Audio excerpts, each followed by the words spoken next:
So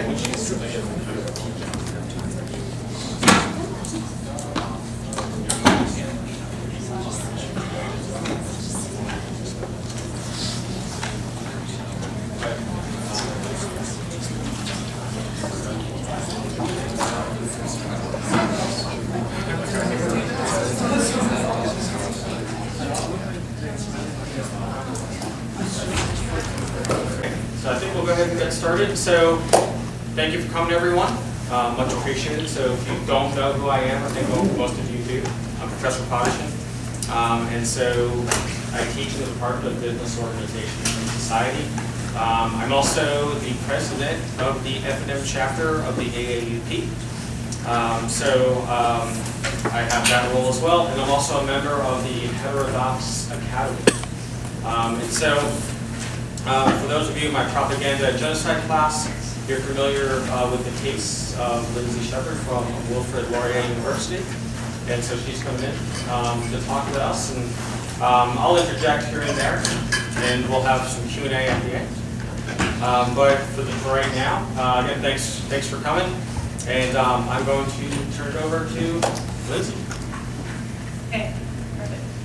So yes, I'll just briefly review my case in case you're not familiar. Can everyone hear me, by the way? Okay. I'm doing my Master of Arts in Cultural Analysis and Social Theory at Wilfrid Laurier University in Waterloo, Ontario. And graduate students there, we also TA, so we're teaching assistants. And I was a TA for Canadian Communication and Context, so Communication Studies 101. So we were teaching on grammar one week, and I brought up the societal debate about pronouns and genderless pronouns in my class. And to do that, I played a clip from public television, TV Ontario. It's a show called The Agenda with Steve Bacon, an extremely civil show. And one of the featured guests on that episode was Jordan Peterson, a professor at the University of Toronto. And, you know, everything in the classes were fine, but a week later I got an email saying I had to go to a meeting with my supervising professor, the program director for my master's program, and an official from the Diversity and Equity Office, which kind of made alarm bells go off in my head. So upon consultation with a couple people, including my mom, I decided I would secretly record this disciplinary meeting. Because I was, to think that a diversity and equity official would come in over a clip from public television was very concerning to me. And it turns out that the audio recording changed everything about the situation, right? Because I released it to the media. And so media is actually what I want to focus on today. Because you're in a class of propaganda, so it's very fitting. And so how the media coverage was portrayed throughout all this. So instantly, this was picked up as a free speech thing, okay? And to an extent, it is, right? It is in the sense that when we're in the classroom, we should be able to feel like we can say anything. Let's not violate the criminal code, but we should be able to say something and have people respond in order to intellectually advance ourselves. At least that's my view of it. So yes, free speech is central to this. But what kind of was missing a little bit was the larger issues. One of them is open inquiry. So it's not just about saying whatever you want, because you can go to a pub night with your friends and say whatever you want. But in a university setting, we want to be able to openly inquire and to gain knowledge. And also viewpoint diversity is a big one. The ability to just hold views that some might find objectionable. And then the third issue that I'm kind of working through myself and doing research on and writing some term papers on is the mission of social justice in programs like the one I was teaching in communication studies, which overtly, according to many communication studies scholars in Canada, does have a social justice orientation. So that means it's deliberately interested in oppressor-oppressed relationships and dismantling power and so on.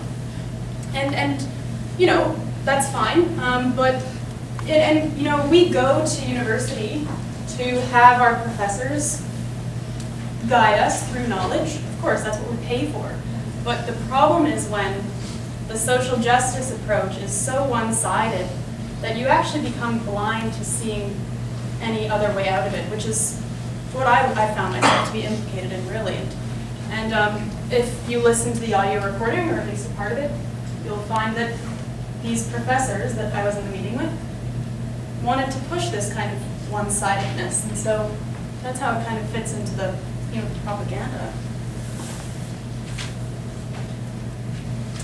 So just briefly, why we value freedom of speech.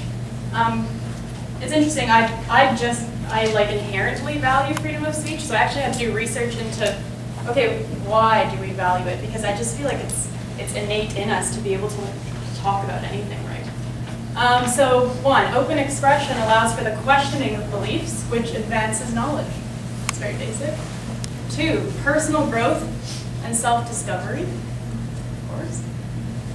Three, suppressing speech could lead to the possibility of banning the truth, as unpopular opinions could end up being right. Very logical. And four, the chilling effect that can result from restrictions on speech. Individuals become more fearful and therefore more conformist and homogenous in their expression. And that's kind of sometimes an under-argued point for freedom of expression, is just that it's kind of boring to talk to people who think like you all the time, and it's kind of boring to be a conformist all the time and to feel like you can't actually be yourself and you can't actually question things because you're scared of how you might come off. Okay, so free speech in the media. So this is written by Jasmine Zine. This is a professor in my own department at Wilfrid Laurier University. I haven't had her as a professor, but she's one of the 13 or so faculty members in my department. And she wrote an op-ed for The Conversation, so it's a published op-ed. Right-wing ideologues use free speech as an alibi for their transphobic and Islamophobic rhetoric. It has become a tool for related neo-fascist groups to mount campaigns of vandalism, harassment, and intimidation. And, okay, so, I mean, there's this movement, and it's a movement that doesn't make sense to me, and it seems to be coming from those who are left on the political spectrum, and they want to make free speech a partisan issue. It's very deliberate here, it's very overt. It's like they want to push free speech to be a right-wing issue, and they want nothing to do with it. But, I mean, freedom of expression, it's a constitutional right, and there's no reason to make it a partisan issue. And that's, if you start to make something like that partisan, it's really going to come back and haunt you, in my opinion, because we all rely on freedom of expression, freedom of association. And a tool for neo-fascist groups. I mean, we'll go deeper into it. Because here's a related op-ed by Greg Bird, just so happens, another professor in my department at Wilfrid Laurier University. He submitted an op-ed to the local Waterloo paper, The Record. Is freedom of speech more important than the safety and well-being of members of our society? Well, Dr. Bird, I mean, these two things are not mutually exclusive. You can have freedom of speech and well-being of members of a society. They're not in opposition to each other. So, you know, the question doesn't really make sense. And a nice touch, do we want to be living in Donald Trump's America? I don't know, do we? Okay, so more on the subject of free speech being a right-wing issue. Okay. It's frightening stuff to read, and every Canadian should read that. John, who would your pick be? Another Oh, young and by the way, they're talking about Newsmakers of the Year. So this came out in December 2017. woman, Lindsay Shepherd, who we have heard a lot about. She was a young teaching assistant at Laurier University who was called on the carpet for showing a video of Jordan Peterson, and it was the recording of that disciplinary hearing that went viral and that really exploded the whole issue of the debate that's occurring within the social sciences and humanities on the right of freedom of expression, the right of freedom of research versus the right of protection, the right to safe spaces, the right not to be subject to aggression. This is a virulent debate that's happening on university campuses across the country. Some of us have written about it in the past, but it has to be said, no matter where you are in this debate, it was Ms. Shepherd and that tape that blew this entire issue open and made it part of the national discourse, and for that she deserves great credit. I have to disagree. I think that she is someone that exists, and I think a lot of people responded to her for the same reasons they tend to respond to things, which is that she's a young, crying white girl. But there are lots of moments in which the academic freedom conversation could have been had and has been skipped over serially, and I don't think that she's the appropriate person to have launched this conversation, because as it turns out, she leans hard right in some of her choices. Well, whether you like what she needs or not, we're having this debate here on this show now, and we're having it because of Ms. Shepherd. Susan? Oh, I wouldn't say that. She had a certain clarity, and I agree. The initial, I agree. I think she should have had the right to show what she showed to her class, but discuss it within the class. That being said, I do think she's being co-opted, or at least I don't know where she started on the ideological spectrum. She says she was on the left, but she's definitely being used now by the right. So, Susan, who would your pick be then? Well, mine's so completely understated. I think. Okay, so from the two women here, the first one who was speaking called me a crying white girl, which is fine. It's kind of funny. I don't know. That's Vicky Mochama. And you know, the crying white girl thing doesn't bother me as much as her claim that I lean hard right on certain issues. I mean, first, I consider that false. But second, why should it even matter? So she says that I'm not the appropriate person to have launched the debate because it turns out I lean hard right in some of my choices. So is she saying that if let's say, okay, I'm right-wing, sure, I lean hard right, I'm a far-right person. Why would that delegitimize me as someone who wants to speak about freedom of expression, right? And then we have this person who says I'm being co-opted by what the alt-right, far-right, anyway. By professors at Vancouver College, I guess. Yeah, yeah. And that's kind of another rhetorical strategy to delegitimize. It's to say like, oh, because, okay, you know, yes, the other day, I think an actual Nazi messaged me on Twitter, and I think he follows me on Twitter. Okay, it's true. There's not a lot I can do to control that. I suppose I could block them all, but the thing is you can't control who decides to follow you on social media or something like that. So this claim of being co-opted, it's just a way of saying like, oh, like lots of people on the right follow her, so yikes, right? So it's another way of like, beware of the right. And you know, to be fair, like CBC, our Canadian broadcaster, they are known for having a left-wing bias, but you know, these are the kinds of comments that are coming up,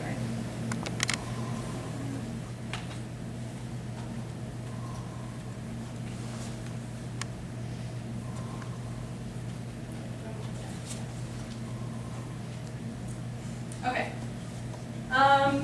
So there was a group of concerned students at Wilfrid Laurier University who submitted a very, very long letter to the school newspaper about their assessment of the situation. I think it's about 2,000 words, so I'll just read the most relevant parts. So these are these concerned anonymous students writing this. And yes, they remain anonymous because they are they're scared of being harmed and being targets of violence. All right, they say, we have recently reviewed the conversation regarding the problem of a Jordan Peterson video shown in a first-year class of undergraduate students in the context of pronoun use, which, by the way, has nothing to do with the use of pronouns, but everything to do with privilege, power, and oppression. We have listened to both sides of the discussion per the audio recording, and we agree with the faculty and staff assessment. Negating trans rights in the name of not taking sides is against the Ontario Human Rights Code and morally inexcusable. So sometimes I get really exhausted with the freedom of expression stuff, and I just kind of want to take a break from it. But then I was rereading this letter that they wrote, and just the phrase, not taking sides, is morally inexcusable. Really? Morally inexcusable? So that phrase just really brought me back to being like, you people need help. Okay, they go on. Jordan Peterson's rhetoric is not up for debate. It is hateful, spiteful, and violent, and exudes a gendered white supremacist ideology. So now we're going to go into my white supremacy. There is no room, so they continue, there is no room for white supremacy in a university setting. Yet this situation is fraught with clear posturing of white supremacy. There is no room to use the guise of free speech / public debate / academic freedom to uphold white supremacy, yet white supremacy is defended. I don't really get it. I don't get why they're associating with white supremacy, but what I think it is that the people who, let's just say they're collectively on the left, right? They think that if you defend free speech in this time, that you must hold a very morally inexcusable view. Otherwise, you would see no reason to defend freedom of speech, because you'd be in agreement with everyone else who doesn't need it, because society is already the way that they want it. And they're already pushing society in the way that they want it to go. So I think that's my assessment of why they make these claims of transphobia, as we saw earlier, Islamophobia, neo-fascism, neo-Nazism, white supremacy. It's like if you defend freedom of expression, you must hold one of these things. Otherwise, you wouldn't care. But of course, we know that freedom of expression is everyone's right. And so I spoke at a free speech rally in late November, and there was a counter-protest on the other side of the street by the folks from the Rainbow Center, which is the LGBTQ center on campus. They're using their freedom of expression. They're using their freedom of association. So thank you for proving that it still matters to everyone. Right? Okay. Another trend related to free speech is to call it free speech. So to put it in scare quotes, as if to denote that we should be somewhat skeptical or wary of this term. So this is from Ellsberg. I think it's Laurier Students for Public Interest Research Group.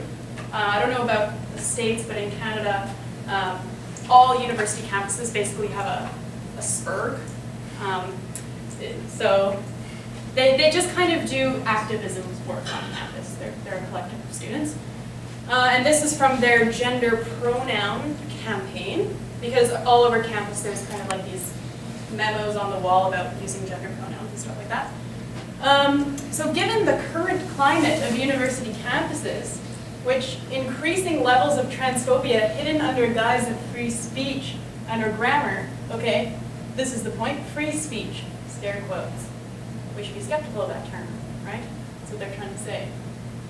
We believe it is essential that we validate the lives of trans/non-binary folks, both on our campuses and in our communities. And we'll go into this validating the lives thing, but free speech and scare quotes, it's a trend. Here it is again. so-called free speech isn't worth fighting for. Free speech is too costly for the disenfranchised, and this will never change when the system and power profits from this imbalance. So, I mean, you're literally taking a constitutional right and constitutional rights. Okay, what do that? Yeah, let's do this. Okay, so in early December, like I mentioned, the Rainbow Center, or Friends of the Rainbow Center, they put on a trans solidarity rally using their freedom of expression. And I want to listen to a part that really shows their rhetoric. Existence, because we exist. That's good. And I don't think that.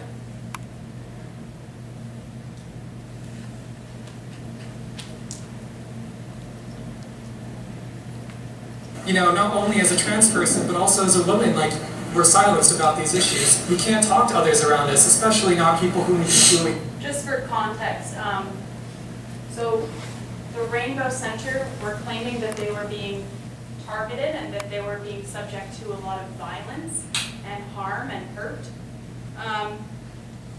And if you look at their Facebook page, a lot of people were leaving 1-star reviews and saying, like, Marxist, communist, pro-censorship. Okay, so maybe that's what they consider violence, I don't know.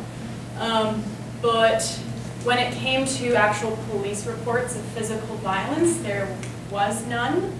And one of the directors of that LGBTQ collective actually said in a newspaper article that they refused to provide any evidence of the violence that was caused against them because that would be performing their trauma. So it's actually antithetical to their view to show evidence, because evidence is another form of violence. Anyway. I think that's part of the manipulation of the term violence, right? So there are some people that make the argument that words can be violent, and I disagree with that.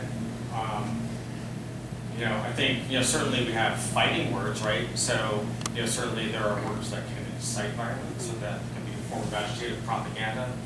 But I think there's a difference, right, between fighting words and words that maybe people disagree with as violence. The way that I kind of look at it is violence in the sense, someone robbed me when I was working at McDonald's in 1987. Some of you have heard this story, right?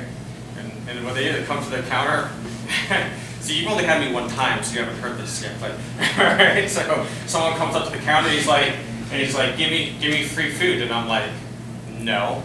And so he just punches me right in the face, right? And then maybe punched me a couple times. You should have seen him though afterwards. No, actually, no, he was perfectly fine, right? That's violence, okay? That's violence, right? But saying, hey, you know what? I disagree with you. I don't see how that's violence. And if anything, I kind of think that by calling everything violence, right?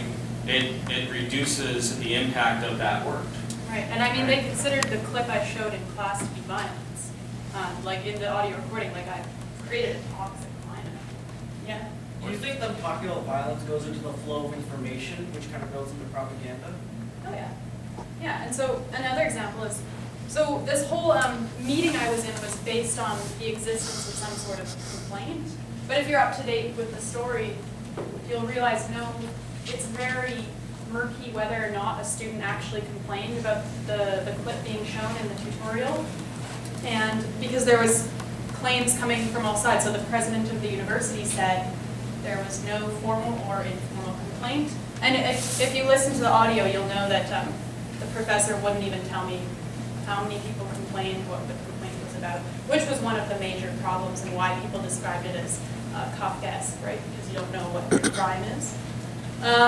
So yes, the president was saying, no, there's no relevant complaint. But yet the Rainbow Center was saying, yes, there was a complaint. And so I tweeted at the Rainbow Center, and I said, okay, can you guys please clarify? Like, you said you facilitated a complaint, yet the president has just said that there isn't. Can you speak to this? And then within minutes, right, I get, you're a transphobe, you're a homophobe. It's not homophobic or transphobic to ask for clarification, right? I mean, I'm just treating them like equals by asking them to provide evidence for their claims. I don't believe in infantilizing people based on their identity, right? So that's another example of, thinking people have special protections. All right, so let's see what this is. We can trust, every day we just have to go to work. We have to go into our classes and pretend like everything is okay. And that brings us down to Lindsay Shepherd. So let's ignore Lindsay Shepherd. I really don't give a shit. She already got an apology. She's good. Thanks. I want to talk about what really matters, which is about the trans-related violence that nobody apparently seems to be talking about, whether it's columnists and newspapers who think they know everything about trans issues, some of whom have apparently interviewed me and have not known a single thing about what it's like to be trans, which really, really disappoints me. Or from the administration of this university, who apparently can't even issue an apology or whatever the hell that was yesterday. I don't know if you saw it, but I was like, wow, so queer people exist, I guess. That's pretty good. And I didn't even think I saw the word trans, like, once somewhere in there. And the university was almost like mocking. It was like, oh, well, of course we have, like, queer people. And, like, not even pointing out that this was specific violence against us. So now, let me bring you over. President issued this apology. It really upset me even more than what Lindsay Shepherd did. And that is playing hate speech that says people like me, like you, should not exist in the classroom. Literally. But the fact is that I was upset because the president didn't even mention we existed. There was no reference to trans people. There was no reference to non-binary people. There was only free speech. There was only Lindsay Shepherd. There was only apologizing to this person who thought it was okay to violate the Ontario Code of Human Rights, who thought it was okay to violate the spirit of the Charter of Rights and Freedoms, to violate the university's gender discrimination policy. And all I heard from the president and the board of governors, as was pointed out from Ethan, is they don't give a shit. That's all I heard. But I do want to add, though, that in the sea of apologies and quote-unquote task force on free speech, which, if you're here, I'd recommend you boycott the shit out of that. Because seriously, task force on free speech. Anyways, Indeed. Yeah, apparently the political discomfort of Lindsay Shepherd and the Board of Governors is more important than our lives. So I guess that gives you a good indication of what we're kind of dealing with here. I guess what I was feeling when I wrote this letter is the fact is that we not only deserve an apology, but we deserve to hear the university recognize our fucking existence, because we exist. That's good. And I don't think that's really hard. Like trans people exist. Dr. Peterson is a transphobic hack. Having his words in the classroom causes violence against others. The university guarantees it will enforce its gender discrimination policy so that no acts of transphobia occur on campus. And we are taking the following steps to do this. Do I need to write this letter for you? Jeez. Anyways, so what I was really fucking pissed about is that, again, there was no apology. There wasn't even a mention that we exist, and of course we do. But on the other hand, the administration just seems to do nothing. They sent this weird-ass letter last week that basically said there are other resources, like mental health, which takes days, by the way, to get a response to. So even if you want to get help on this issue, you're going to be waiting a while. And when you're like me, that might be really hard. And on the other hand, there's the campus police. By the way, I have difficulty trusting because I had bad experiences with the police. So, I mean, no offense, please do things, but the fact is I just have difficulty trusting it. Introducing Dr. Greg Bird. So, there's a lot you could comment on in that, but she says playing Jordan Peterson, a clip of Jordan Peterson in a classroom is hate speech. But, if you look at Canadian law, it's definitely not hate speech, because it's not inciting genocide against anybody. It's not inciting violence against an identifiable group. Maybe Canadian law is not so interesting to American students, I don't know, but basically Dr. Peterson's position was that there was some legislation being introduced in Canada at the time that, he interpreted it as if you misgender someone, then you're going to get into legal trouble. And so he said it violates freedom of expression, and so he spoke out against it. So apparently that's hate speech, to question law. Well, I mean, I kind of look at it in the context. So I've been teaching propaganda and genocide at FNM for 14 years. And so one of the things that we look at, here's a preview for those of you in my class. So we're going to watch a portion of Triumph of the Will. And in the film Triumph of the Will, you know, there are speeches that are meant deliberately to incite violence. That certainly might be classified, I would think, as hate speech. So under that logic, it almost seems to, if I show that, right, and I guess the argument here that they're trying to present is that my students will listen to that and then go out, right, and become Nazis, and engage in the things that Hitler and other speakers want to engage in, which I don't think has happened in 14 years, but I'm not certain of that. But of course, this is kind of a larger issue, and that is, right, if you can't talk about these things at all, how can we engage with them, right? How can we engage with them critically? How can we even know about them, right? You know, if you can imagine, you know, hate speech or, you know, rhetoric that is overly negative that occurred in this country, you know, during the periods of civil rights, or the right to vote, you know, kind of under this logic, you can't introduce any of that, which doesn't, I don't think that makes us a better society. I think that makes us an ignorant society. But I think that's, you know, I think in some cases people kind of take it to the extreme to get to push their own agenda, right? And I think that's kind of, in my interpretation, what's happening here.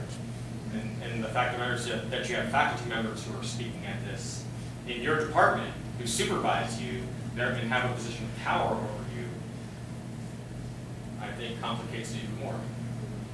And what you were saying before, like, and to add, just because if you censor an idea, it doesn't make it go away, right? Let's say, okay, we can't talk about gender pronouns in a classroom because that's debating people's existence, and it will lead to suicide rates, higher suicide rates. Okay, that's a lot of logical leaps, but that's such a logical leap, I don't even know like where I started. What was I talking about? about introducing, you know, controversial speech and, you know, right. Right. Let's say, yeah. So let's say we can't talk about gender pronouns in the classroom. Well, it doesn't make people's opinions go away on the subject. If anything, it'll make it go underground, and it becomes like an underground movement, and then we actually can't keep track of how powerful any kind of hatred actually is.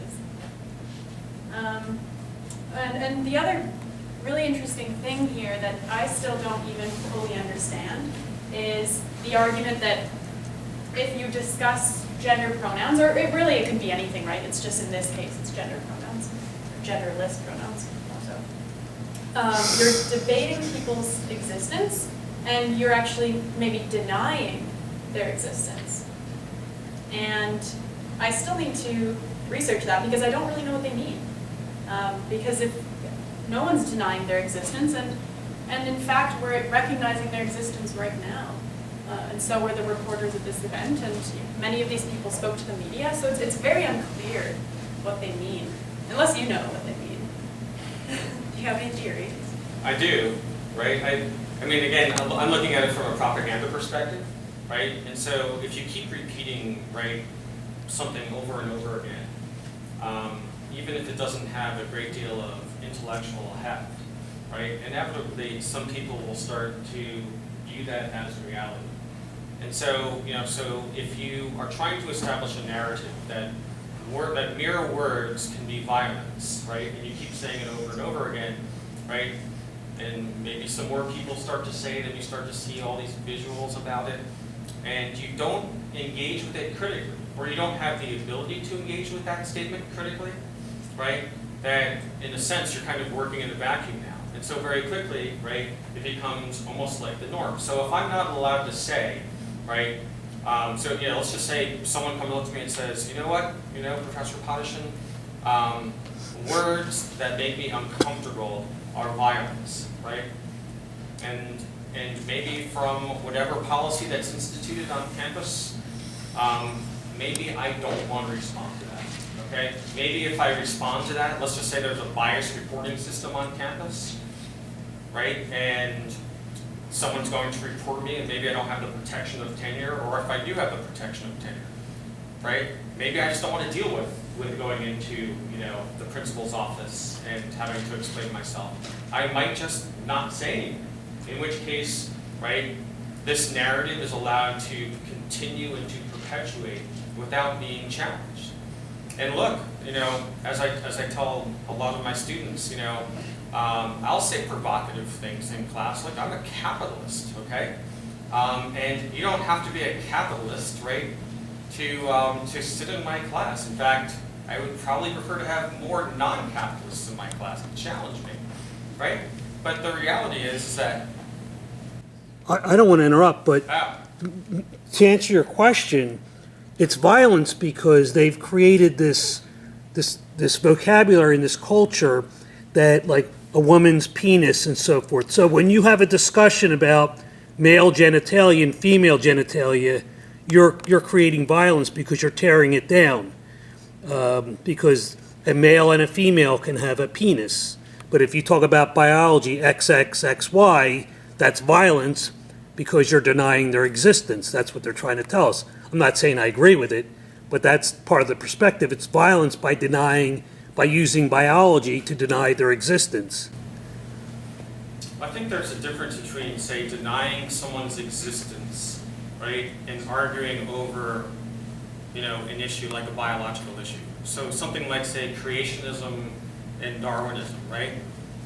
So I think it's one thing to say, I personally would not feel comfortable going into a classroom and saying, if you believe in creationism, you're just plain wrong and you need to get with the program. I think that would be a terrible thing to say, to be quite honest. But what the point is, they can't have the discussion, the Jordan Peterson clip, in a debate. Debate is not a bad thing. He didn't have a gun to their head saying, you'll repeat everything I say.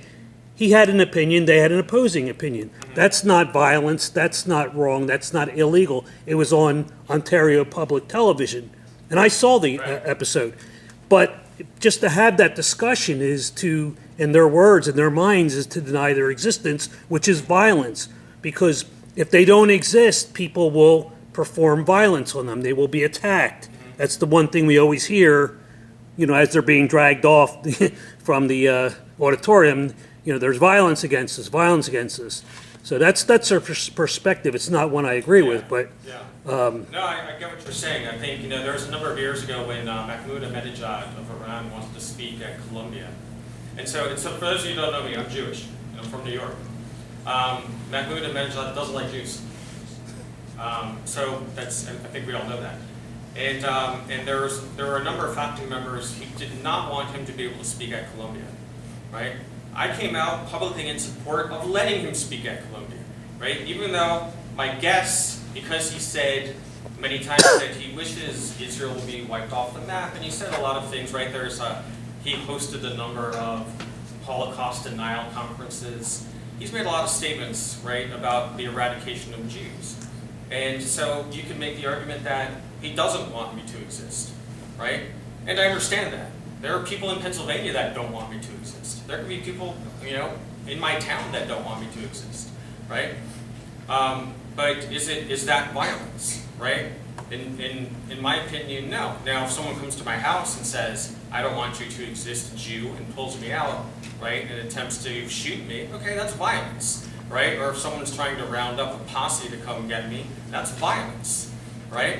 So, there are kind of a lot of logical jumps, but I think a lot of it is just kind of this play on words and kind of getting it out there over and over again so that it's the norm, right? So there's kind of this creep, right, in terms of what is violence and what isn't. And if you're not allowed to fight against that, that's a problem. And I think one of the problems that we have, right, in the university system is that a lot of people are simply afraid to say things. And they're afraid of the repercussions. Something like an anonymous bias reporting system. And look, I know there are people in this room that support an anonymous bias reporting system, and that's fine if you support it. I'm simply going to disagree with you. I don't support it, and I'm not advocating hate speech on campus, and You know, it saddens me when people say stupid things that are hateful on campus. It does. At the same time, right, we have to be careful about kind of overreaching in terms of what people can say. Secondly, right, and that is, right, if we don't engage with these ideas, right, then what's the point of university at all? If you can't examine anything critically, right, why are you going through this 4-year experience? It's kind of like, you know, I don't like it when I see faculty members who, you know, they kind of go into a classroom and they have pre-made PowerPoint slides that have been created by the textbook company, and they simply read off all of the slides, one by one by one. And they don't really say, in fact, right, here's a secret, here's a dirty little secret of academia. Some of these textbook companies actually print up lecture notes that you can read off of while you're presenting the pre-made PowerPoint slides, at least in business. In case you're wondering, I don't use those, okay? Some of you are like, we know, we know, right? So, you know, I don't consider that actually being particularly critical either, okay? Because all you're simply doing is reading. You can go home and read the slides and the lecture notes yourself, but there's no engagement with the material. And if you take multiple choice tests and nothing else, there's no real engagement with the material, right? Why are you paying to come to campus? And so we kind of have to think about why we're here, right? We don't like to be uncomfortable, okay? I don't like to be uncomfortable, right? I've been to KKK rallies, not as a participant, okay? But, you know, when I was an undergrad at University of Delaware, the KKK walked right through my campus, okay? It's not pleasant. It's not fun. It kind of makes you feel angry, right? But I would say that most people did the best thing that we could have done. We ignored them pretty much completely, and they never came back, okay? And then most of them got arrested for other things that were unrelated, right? So it's, you know, it's kind of it's one of those things that, you know, we kind of we sometimes have to deal with. Obviously, I think that's an extreme example, but it's also kind of how we grow sometimes, right? That we can be uncomfortable. I can be uncomfortable talking to other faculty members about things, but that's kind of how it is, right? And other faculty members and students can sometimes be uncomfortable talking right to me about certain things that I'm passionate about, right? If you like country music or something like that, right? So, anyway. Yeah. I mean, some people argue you could differentiate between having a university and then having social justice training institutes. There's one idea.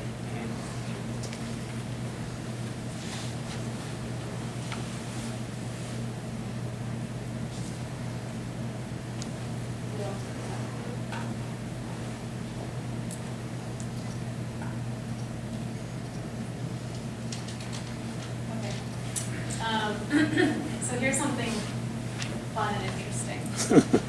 So I spoke at a panel on academic freedom for students in Halifax, Nova Scotia, like a week and a half ago. And, you know, these like protester activists had big, like all sitting in a line, and this is what they had, like this is an actual picture of like the bingo card that they had, that they were playing as they listened to the panelists, like including me, speak, and then I guess they would dab whenever they heard one of these buzzwords.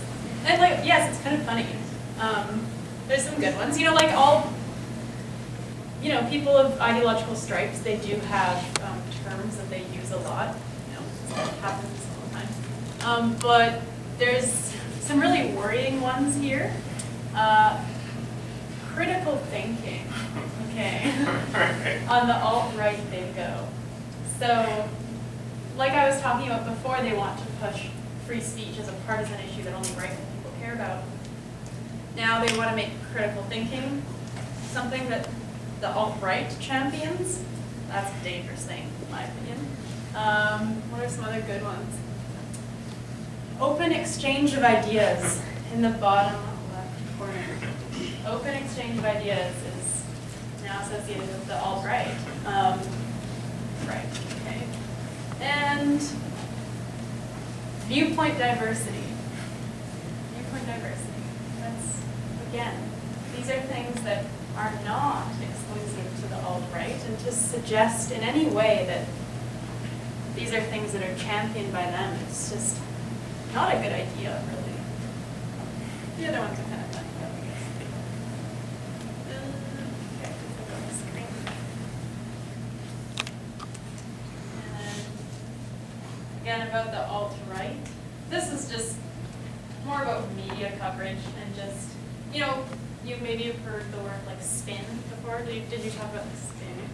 Yeah, so there was a slew of articles and op-eds that came out with the Laurier incident, right? And representing so many different points of view. And this was my favorite.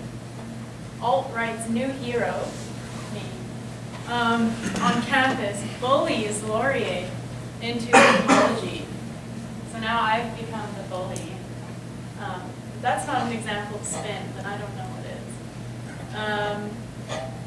Yes, and this is, you know, of course, there were many articles in support of me, but this is a good example. And otherwise, I think that's basically all I've got. We'll end on this note. Great. So, so let me ask you a few things. So what should we do? Where should we go from here? Because you've been through this, and you are still a grad student in this department, and you have a number of members of the department who are your supervisors, who have written a letter in support of the faculty member who has now disappeared, who basically instituted this whole situation, right? So, you know, what do we do? Well, I mean, I actually have an example of something I did. So, myself and a couple other students, we started a club called the Laurier Society for Open Inquiry, and we held our first event just last week, and it was similar to this kind of format. We actually played the full episode of the video clip I showed in my class, and we had just a public forum where anyone who attended talked about it. It was free and open to the public, and now we're going to have a pub night in next week. Next week we're having a pub night where, you know, you're around people where you know that you can talk about anything. And the idea behind that is it just intellectually advances you. It exposes you to things you had maybe never considered before. And so we kind of want to facilitate that. And hopefully more people will realize that, you know, if they've ever been sitting in a classroom and kind of heard something and been like, I so object to that, but I'm not going to put up my hand because I don't know how I'm going to come off if I object to that. So just to know that there's other people who feel that way. So that's maybe the most pragmatic thing is to, and you know, I don't know, do you have an organization like that on this campus or?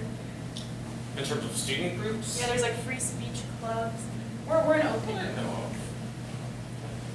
We have Young Americans for Liberty, and we support a free speech wall where we go on Hartman Green and we're like write whatever you want. Yeah, I've heard of those before. So you've done one? We've done that. Yeah, I mean, among faculty, so again, here's my plug. So Heterodox Academy.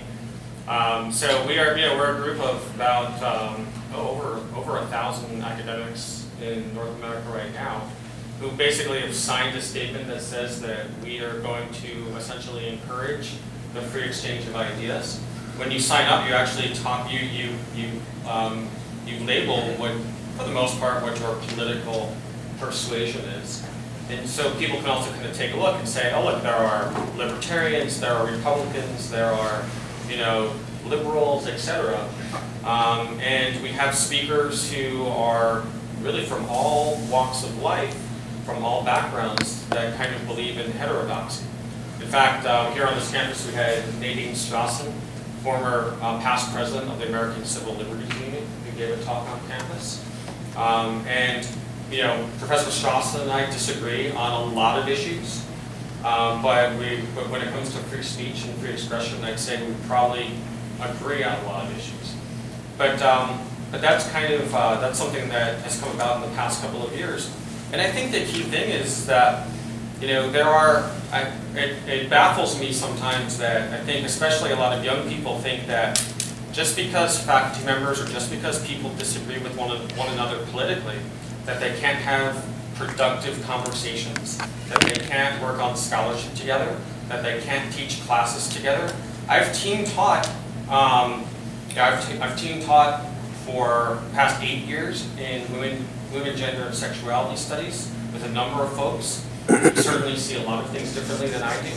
I've given guest lectures in a variety of economics classes where it's like they want someone to give the capitalist perspective, so I'm often asked to come in, and the person teaching will give a different type of perspective. And the thing is that we're friends, even though we might really disagree with stuff, disagree on things, and it's it's one of the reasons why I like this campus. I look at some of these other campuses, like what you experienced, to be quite honest, I couldn't imagine. And I would be appalled, to be quite honest. And so, my concern is that what you've experienced is becoming the norm, and places like F&M are not. And I think more places should probably be like F&M in that respect. We certainly have our issues here and there, right? But undoubtedly, the fact of the matter is that it's to solve problems and to kind of really engage with theory. You have to have people that at least have a respect for each other in terms of being able to present ideas and not automatically be shut down. So I think that's important, and sometimes we might be uncomfortable. I can be very uncomfortable when I am in an economics class and someone's saying, Podoshen just really loves capitalism, and he loves to be a capitalist and invest in things like the Pennsylvania Turnpike going private. And but really the way to go is to have some sort of Marxist economy. And in my mind, I think to myself, no, I think a Marxist economy would be absolutely terrible. But okay, right? So look, we can talk about virtues of a Marxist economy, and at the end of the day, we could go have a coffee, and we often do, right? And I just think that a lot of young people are missing that. I think social media plays a big role. Social media, it's just so many people just kind of throwing things at each other, right? People call me, I publish controversial stuff. Some of you have read it. I publish very controversial stuff. I've been on Fox News, right? And the reality is that, because I do some of that stuff, right, there are other faculty members. There's a faculty member at the University of California system, is Podoshen is a neo-Nazi. Okay, right? I'm the Jewish neo-Nazi. Right? Right? It just doesn't make any sense. Okay? It's not even worth engaging in that type of conversation. And what it is it's a simple way to try and dehumanize me and to stop conversation. Well, if I call Podoshen a neo-Nazi, maybe he'll shut up and go away. I said, no, call me a neo-Nazi, because we're going to have a conversation about it, and I'm going to bring it up continuously. Right? And that's kind of how we look at it, right? At the same time, I write stuff, and sometimes people say, you know what? Podoshen is kind of off the rails with this, theoretical jump. And sometimes people are right. Look, I actually send a lot of my work. I wrote an op-ed the other day. I sent it to a member of my department and to a member of the government department. And I said, people who have different views than I do. And I said, before I publish this, and the editor was ready to publish it, I said, can you just take a look at it and just give me your opinion? Have I gone too far off the rails here? And ironically, they both said, yes, you have gone too far off the rails. And so I actually killed it, because they brought up some really good points. I thought I was right, and then they actually made me think about it in a different way, and I actually killed the article. So that's I think beneficial, and I think so many people are missing that by just kind of throwing mud at each other. It's kind of unfortunate. Professor Gasparoni. Oh gosh, yeah, that's why. Thank you, thank you, Lindsay, for coming and talking about your experience. I just had a couple of questions for you just about that experience. One, are you aware of things like this happening to other people at the university? Do you know other people who've been called in on similar grounds? Were you surprised by the reaction to your showing this video in class? And then, you don't have to answer this if you don't want to, but I understand why you recorded the conversation.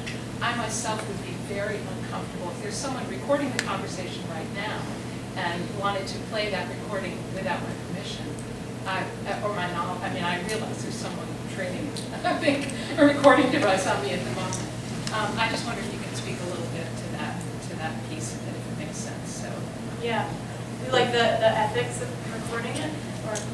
I mean, I was avoiding that word, and I'm not trying to question yours. No, I think there are. I'm sort of grateful to it, but, Yeah, and I mean, in Canada, I think it's different here, at least I've heard, but in Canada, as long as one person in the room knows there's a recording device that we need, it's fine. You can't leave a recording device somewhere and listen to a conversation you're not in. So I did check the legality of it before releasing it. You know, ethically, do I feel sympathy for the 3 individuals? Yes, I do. Some people say I shouldn't. Some people say, like, whatever, it's like, this is what they stand behind, and quite frankly, they still basically stand behind what they said. yeah, my own view is in the world in which we live in, as a student of media, I would not want to put anything out there that I would be ashamed of having out there later, even if I were assuming that the meeting was private. Do you know what I'm saying? So I think one should always be willing to stand behind what one has to say, either publicly or privately. Oh, sure, so you mean like they should, you know, they do stand behind it? If they Yeah. would behave differently, They said it. knowing that the recording was there, I think that's problematic too, just so you know how I feel. Right. But was this not the first incident? Were you aware of other people being called in for other reasons? I mean, after everything happened, I got a couple of messages and emails from people saying something similar. That happened to them, and you didn't know before, No. and you were caught off guard. That's a question. No one from your class approached you prior to your being called in. In other words, Oh. I would hope, perhaps naively, that if the student had an issue with something that I had said or done in class, that they would come to me individually Right. in Which- advance of doing something official. Yeah.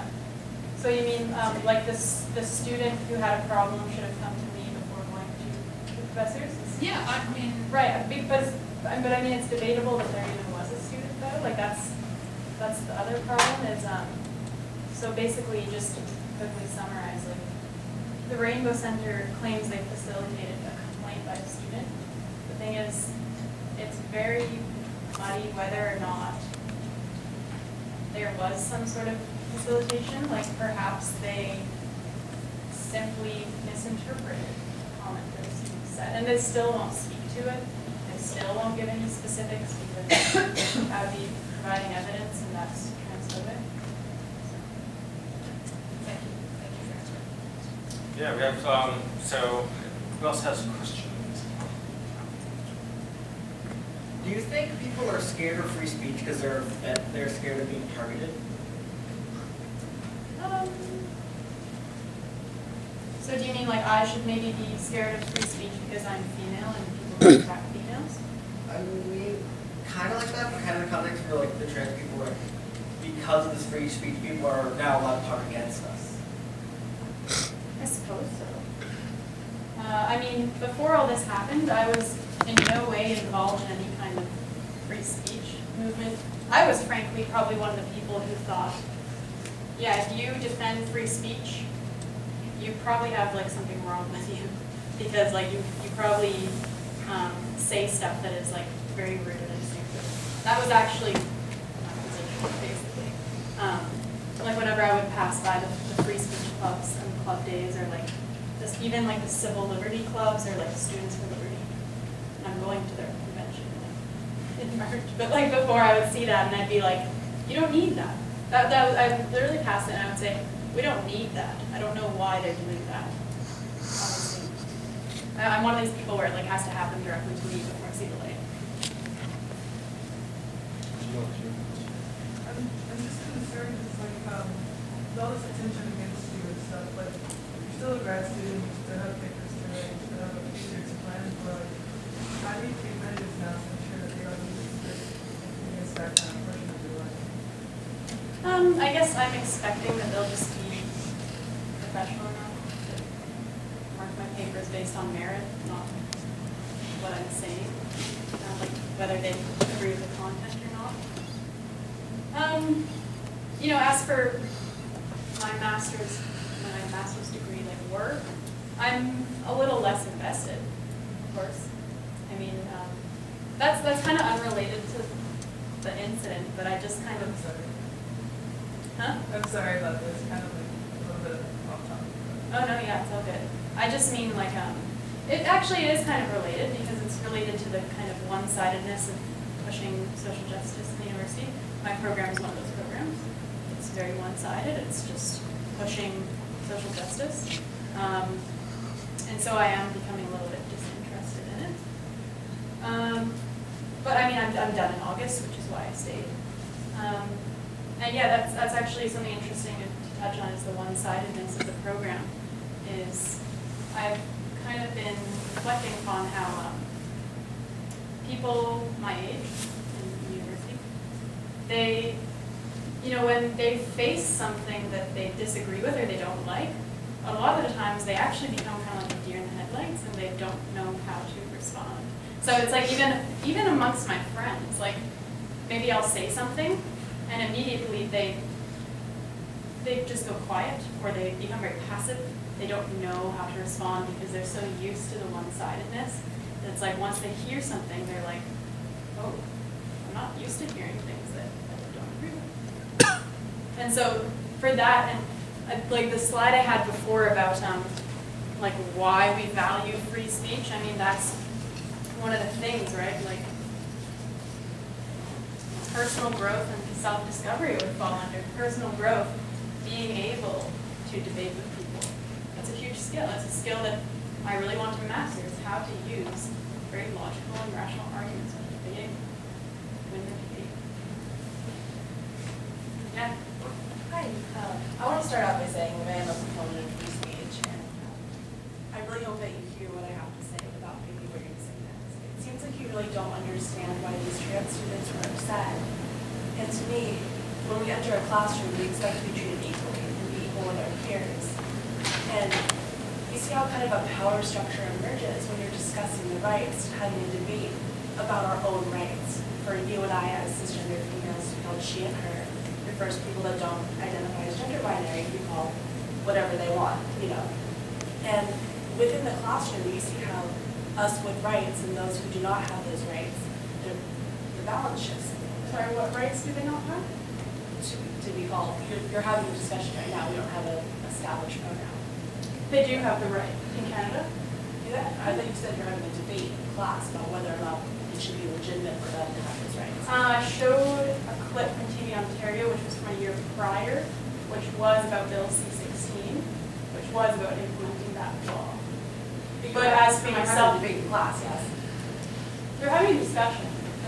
So it was not about the legality, it was about the linguistic change and like, can you use legal measures to enforce linguistic change, language change? Regardless, just having your own personal, if you want to call it rights, or if you want to call it, I guess, societal pressures or whatnot, how they might feel uncomfortable and feel like they're at a position of less power than other cisgender classmates. Okay. So then I would ask, do we have the right to not feel uncomfortable? I mean, really, is that something we always want to shield ourselves? You know, I don't think transgender people are shielded from these issues at all. And they encounter them a lot outside of the classroom sphere, but inside where you're learning people. I think that's where kind of the philosophy of education part comes in. And it's like, you know, if you're going to discuss things with people and you're going to have a productive discussion, you have to be ready to be uncomfortable. It's just the reality, right? I have discussions with people all the time that make me very uncomfortable. I talk to people who say that women should not be in government.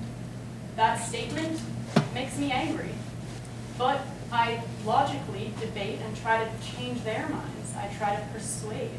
And that's actually how you achieve productive, critical, and reflective discussion. It's not just by saying, I'm uncomfortable, this is violence, bye. I mean, that's my viewpoint.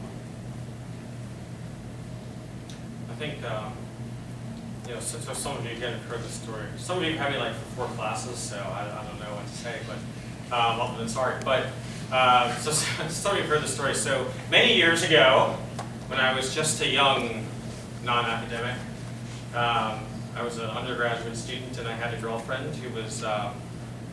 She went to a particular Christian church in Western Pennsylvania, and so the church actually is, I don't know, I don't want to give out too much information, but so it's affiliated with Mel Gibson's father, and you can read about Mel Gibson's father. He has some opinions about Jews, and I'm, you know, I have no problem going to any house of worship. As long as I'm allowed in, I have no problem whatsoever. And so I've probably been to church as many times as I've been to synagogue. I've been to mosques or whatever. You know, I've been to all sorts of places. And so with her family, we went to this church, and it was Christmas Eve. We went to midnight mass Christmas Eve. And, you know, pretty upbeat service. And then what happens, right, the sermon. So the pastor comes in, and how does the pastor come in? Christmas Eve, midnight mass. 2 Jewish jokes. Okay? 2 Jewish jokes. And I'm just like, okay, right? So I'm kind of guessing I'm probably maybe the only Jewish guy in there. Maybe there's one other, maybe, I don't know, maybe there's 3. I don't know. I have a feeling that I'm in the minority at the church that Mel Gibson's father goes to. Right? And so I'm like, and I kind of like, you know, look at my girlfriend at the time, and she's just like, you know, looking forward. By the way, we're not together, Jay. And so, and I look over at her folks, and they're just like, and so the service ends, and I'm just like, wow, well that's awkward. And so we go down to the receiving line, and then I'm like, I'm going to say something to him at the receiving line. And there are too many people there, and I'm just like, so I didn't. And I felt bad that I didn't. But I said something to her parents, and I said, so, you know what, I don't want to go to this church anymore. And they weren't happy about that. So what did I do? I actually went to the parking lot as he was getting into his car, and I said, hey, I just wanted to talk to you for a minute. You know, hey, I'm Jeff Podoshen, and, you know, I'm so-and-so's girlfriend. And, you know, I've gone to this church a number of times, and I'm generally okay with it. I said to him, I'm not quite sure what the value is in telling a rather absurd Jewish joke that uses kind of a very old-school anti-Semitic trope. And he kind of looks at me, and he's kind of shocked. And then he looks at me and goes, well, son, if you went to church every Sunday, like you should, you'd know that I'm not an anti-Semite, right? And I just kind of looked at him for a minute, and then we kind of walked away. And, you know, and while certainly I never went to that church again, I kind of hope that, you know, maybe he did hear something. And, you know, you know, if he wants to have his religion, that's great, okay? But maybe just to kind of make him think a little bit about it. I guess he kind of thought he was speaking to an audience, or maybe there are no Jews there, and I guess that probably actually makes sense, right? But sometimes, you know, you do have to challenge folks, and it's one of those things. I think I would be a poor professor if students were uncomfortable ever bringing something up that they disagreed with, or if they felt uncomfortable and didn't say something. And that's happened every once in a while, you know? And certainly faculty members have brought things up. And in many cases, we kind of talk about it. But I think that's a big difference, right? There's a big jump, I think, from trying to create, you know, I'm not a big proponent of, quote, safe spaces, because in my opinion, there's no such thing as a safe space. I don't think there's a safe space for a simple reason, because my ancestors who lived in Poland thought they were in a safe space, and they died, okay? So I just don't buy safe spaces. And that you're always going to, you know, encounter people who are going to feel differently. And sometimes you know, it's you kind of have to look at, you know, I kind of like the terminology brave spaces as opposed to safe spaces. I took that from the Posse Foundation, but I should attribute it appropriately, right? So, but I like that terminology, and sometimes, you know, that's kind of the reality, and you know, that's, you know, it's sad. It's sad that humans can be like that. It's sad that humans, you know, can dislike or hate people because of factors like that. But that's kind of the reality sometimes. Let's see. Maybe we have one more question.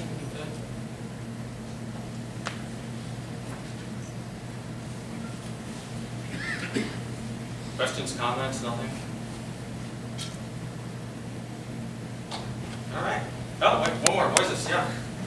Do you think that having free speech is okay when all people do is make jokes about other religions instead of actually having a talk about it?